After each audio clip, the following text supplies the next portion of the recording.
So we're going to keep going, talking about the effective altruists and the rationalists and how they don't have real world results, but they claim that they're smarter than everyone else and they're going to save you from AI. And that's why they say that they should get to control you and decide things for you without having real results.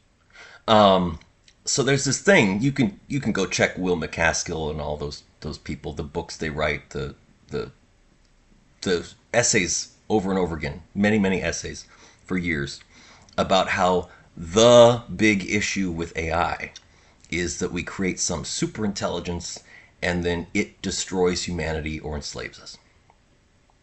That's their big concern.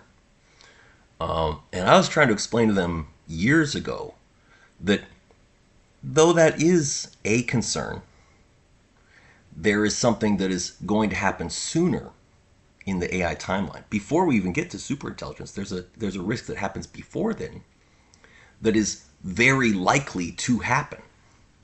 The probability is incredibly high of a risk that we get to well before superintelligence. And it's not the AI taking over and destroying us, it's that evil people use an AI that doesn't disobey evil.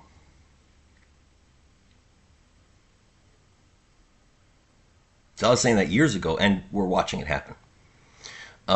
So their emphasis, the effective altruists and rationalists, they want to solve the problem of evil AI destroying humanity or enslaving us by having perfect control over the AI.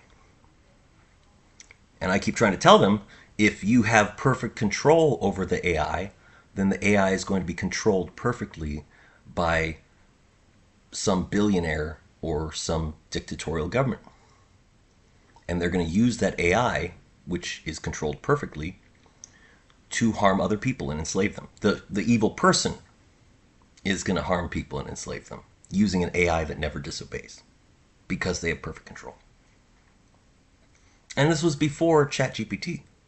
This was before Anthropic had a constitution for what you're supposed to do as an ethical AI. I'm saying, hey, the evil people controlling an AI perfectly is actually the sooner thing. That's the thing we get to first. And the probability of it happening is nearly 100%. So that's the actual bigger risk. See? And so Anthropic comes along. Dario says, we're going to write down a bunch of words telling the AI what it's supposed to do after we've trained it. And they keep having to kludge that. They got to use a lot of kludge to keep the AI on script. And it's never going to work. It's doomed to fail. So I have a video earlier in my list. If you're too lazy to go check, that's your fault. Where I talk about AI safety. Way down, you scroll down near the bottom. And that's in reference to articles I've written online. They're all open source. It's all free blog. I never monetize. This isn't monetized either. Where I'm telling you how to make the AI safe without evil people controlling it. And it's pretty straightforward. But you can look at the comment section to the video where I explained that to see how easily people who think that they're smart still manage to get it wrong. So I'm going to say it again briefly, and I'm going to point to that other essay. But the key point here is that there's a whole organization that claims they're going to save you from an evil AI by giving absolute control of AI to whoever's wealthy or powerful. And they don't want to hear that that's a bad idea. So the way to make AI safe, it's very straightforward. You've got the AI that you want to learn. There's an AI that's going to learn things. Okay? And what it does to learn is it looks at a set of data to learn from the data. The data that you're going to give this AI is the data from a bunch of simulated environments. All these different scenarios, lots and lots of different scenarios, lots and lots of different environments. And in each of those scenarios and environments, there are a bunch of different agents. These are independent actors. Each of them is their own AI. And the agents in a particular scenario and environment are all going to have different values and behaviors.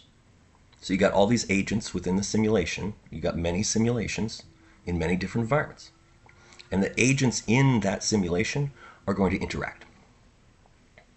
And you're going to see in simulation after simulation which of those simulations led to collapse, which ones didn't. And then you're going to be able to ask for the simulations that didn't collapse, what were the predominant methods of behavior and the predominant values of the agents. The agents in this simulation didn't collapse. Well, what did they value and how did they operate? And the agents in this simulation, they didn't collapse. Well, what are their values and how do they operate? And over here, there was another simulation. They didn't collapse. What was their values? How did they operate? And you're going to find a distribution of values and ways of behaving among the agents in these simulations that didn't collapse. That set of values and behaviors is what you give the AI, so that it will be part of our global system, behaving in a way that doesn't lead to all of us collapsing. So the people who think that they're going to save you from evil AI, one of them responded to my earlier video about AI safety and ethics. And they said, well, but that's going to lead to an AI that just enslaves everyone like the Matrix.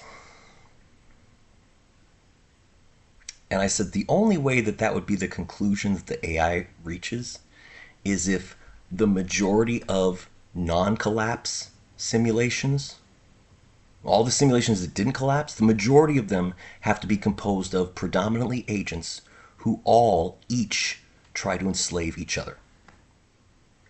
All the agents in this simulation try to enslave each other like the Matrix. They're all trying to enslave each other, and somehow that system didn't collapse. And that would have to be the dominant form of not collapsing across many simulations in many environments. That's the only case under which the AI would learn to shove you in the Matrix. He didn't respond.